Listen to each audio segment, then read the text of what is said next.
প্রিয়তমাশু সুকান্ত ভট্টাচার্য। সীমান্তে আজ আমি প্রহরী, অনেক রক্তাক্ত পথ অতিক্রম করে আজ এখানে এসে থমকে দাঁড়িয়েছি স্বদেশের সীমানায়।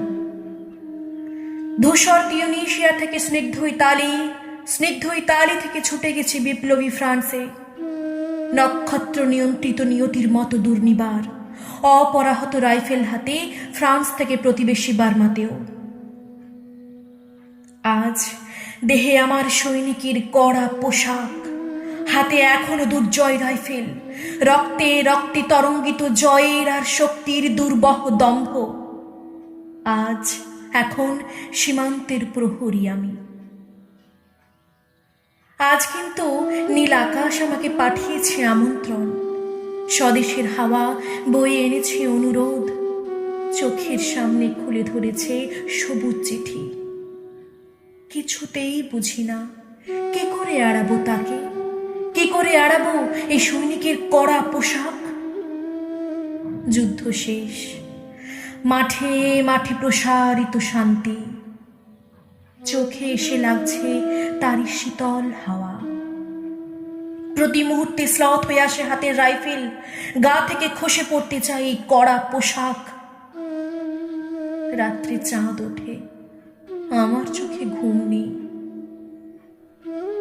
তোমাকে ভেবেছি কতদিন, কত শত্রুর পদক্ষেপ শোনার প্রতীক্ষার অবসরে, কত গোলা ফাটার মুহূর্তে, কতবার অবাধ্য হয়েছে মন যুদ্ধ জয়ের ফাঁকে ফাঁকে, কতবার হৃদয় জ্বলেছে অনুশোচনার অঙ্গারে তোমার আর তোমাদের ভাবনায়।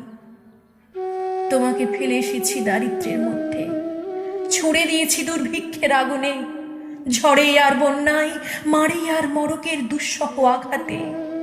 বারবার বিপন্ন হয়েছে তোমাদের অস্তিত্ব, আর আমি ছুটে গেছি এক যুদ্ধক্ষেত্র থেকে আর এক যুদ্ধক্ষেত্রে। জানি না আজও আছো কি নেই, দুর্ভিক্ষে ফাঁকা আর বন্যায় তলিয়ে গেছে কিনা ভিটে, জানি না তাও।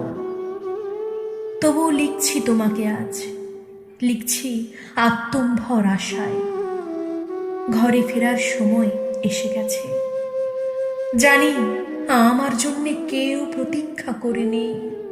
মালায় আর পতাকায়, প্রদীপে আর মঙ্গল ঘটে, জানি সম্বর্ধনা রটবে না লোকমুখে, মিলিত খুশিতে মিলবে না বীরত্বের পুরস্কার। তবু একটি হৃদয় নেচে উঠবে আমার আবির্ভাবে, সে তোমার হৃদয়। যুদ্ধ চাই না আর, যুদ্ধ তো থেমে গেছে। পদার্পণ করতে চাই না মন ইন্দোনেশিয়ায়। আর সামনে নয়, এবার পেছন ফেরার পালা। পরের জন্য যুদ্ধ করেছি অনেক, এবার যুদ্ধ তোমার আর আমার জন্যে। প্রশ্ন করো যদি এত যুদ্ধ করে পেলাম কি, উত্তর তার তিউনিসিয়ায় পেয়েছি জয়, ইতালিতে জনগণের বন্ধুত্ব, ফ্রান্সে পেয়েছি মুক্তির মন্ত্র, আর নিষ্কণ্টক বার্মায় পেলাম ঘরে ফেরার তাগাদা। আমি যেন সেই বাতিওয়ালা, যে সন্ধ্যায় রাজ পথে পথে বাতি জ্বালিয়ে ফেরে, অথচ নিজের ঘরে নেই যার বাতি জ্বালার সামর্থ্য। নিজের ঘরেই জমে থাকে দুঃসহ অন্ধকার।